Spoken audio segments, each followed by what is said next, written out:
बुद्ध की शिक्षाएं आज भी समकालीन समाज में मन की शांति और सच्चे सुख की खोज के लिए प्रेरणादायक मानी जाती हैं। गौतम बुद्ध, जिनका जन्म 563 बीसी में लुम्बिनी में हुआ था, ने अपने जीवन के माध्यम से ये दिखाया कि कैसे बाहरी दुनिया की इच्छाओं और समस्याओं से मुक्त होकर आंतरिक शांति प्राप्त की जा सकती है।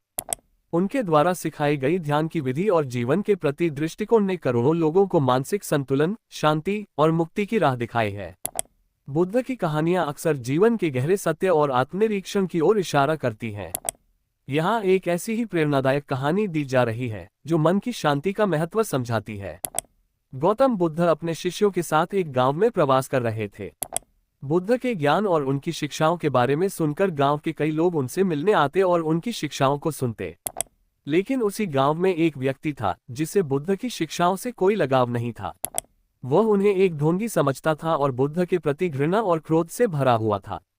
एक दिन वह क्रोधित व्यक्ति बुद्ध के पास गया और उन्हें अपशब्द कहने लगा। वह बुद्ध के सामने खड़ा होकर उन्हें बेइज्जत करने की कोशिश कर रहा था। उसकी आवाज ऊंची हो गई, उसका चेहरा लाल हो गया और वह बुद्ध को बार बार बुरा भला कहता रहा। बुद्ध शांतिपूर्वक उसकी बातें सुनते रहे, बिना किसी प्रतिक्रिया के। उन्होंने न तो उस व्यक्ति को रोका और न ही कुछ कहा। वे पूरी तरह शांत थे, जैसे किसी भी तरह की बातों का उन पर कोई असर नहीं हो रहा हो। ये देखकर उस व्यक्ति का क्रोध और भी बढ़ गया। उसने और भी बुरी बातें कहना शुरू कर दिया, लेकिन बुद्ध की शांति देखकर अंततः थक गया और चुप हो गया। जब वह थककर शांत हुआ, बुद्ध ने धीरे से उससे पूछा, यदि तुम किसी को एक उपहार देना चाहो और वह व्यक्ति उसे स्वीकार न करे, तो वह उपहार किसके पास रह जाएगा? उस व्यक्ति ने कुछ क्षण सोचा और उत्तर दिया, यदि कोई उपहार स्वीकार नहीं करता तो वह उपहार उसके पास ही रहेगा जिसने उसे देने की कोशिश की थी। बुद्ध मुस्कुराए और बोले, ठीक वैसे ही, जब तुम मुझे अपशब्द कह रहे थे और क्रोधित हो रहे थे, तो मैं तुम्हारे गुस्से और शब्दों को स्वीकार नहीं कर रहा था। इसलिए ये सारा क्रोध और नकारात्मकता तुम्हारे पास ही रह गई। ये सुनकर वह व्यक्ति चौंक गया। उसे यह समझ में आने लगा कि वह अपने ही क्रोध से परेशान हो रहा था, जबकि बुद्ध पूरी तरह से शांत और स्थिर थे। बुद्ध ने उसे समझाया कि क्रोध किसी और को नुकसान पहुंचाने से पहले खुद को ही जला देता है। यह ऐसा है जैसे कोई व्यक्ति जलते हुए कोयले को किसी और पर फेंकने के लिए उठाए, लेकिन सबसे पहले उसकी जलन से वह खुद ही घायल हो जाता है। सीख: इस कहानी से हमें ये सीख मिलती है कि हमारा क्रोध और नकारात्मक भावनाएं हमारे अपने मन और शरीर को सबसे ज्यादा नुकसान पहुंचाती हैं। जब हम किसी पर गुस्सा करते हैं तो हम ये सोचते हैं कि हम उसे सजा दे रहे हैं, जबकि वास्तव में हम खुद को ही मानसिक और शारीरिक रूप से कष्ट पहुंचा रहे होते हैं। बुद्ध ने ये सिखाया कि क्रोध का उत्तर क्रोध से नहीं, बल्कि शांति और समझ से देना चाहिए। हम अक्सर जीवन में विभिन्न चुनौतियों और कठिनाइयों का सामना करते हैं, जहां हमें गुस्सा, तनाव और हताशा महसूस होती है।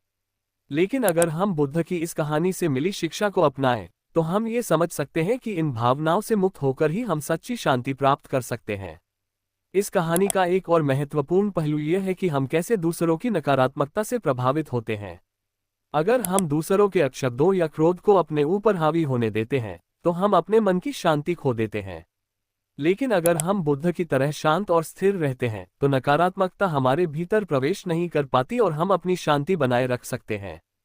बुद्ध की यह शिक्षा हमें सिखाती है कि नकारात्मकता को अपनाने या उसे अपने भीतर जगह देने की कोई आवश्यकता नहीं है।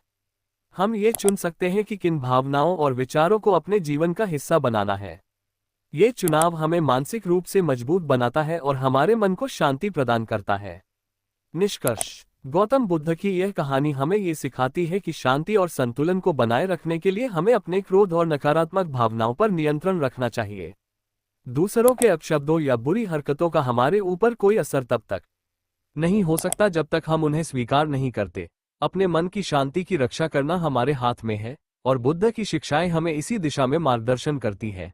जब हम जीवन में बुद्ध की इस शिक्षा को अपनाते हैं, तो हम स्वयं को अधिक शांतिपूर्ण और सुखी व्यक्ति बना सकते हैं।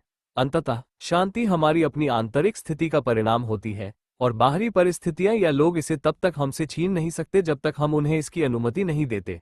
बुद्ध ने इस सरल किंतु प्रभावशाली सत्य को अपने जीवन और शिक्षाओं के माध्यम से प्रस्तुत किया, जो आज भी हमें मन की शांति के मार्ग पर चलने के लिए प्रेरित करता है। दोस्तों, चैनल को सब्सक्राइब जरूर कीजिए।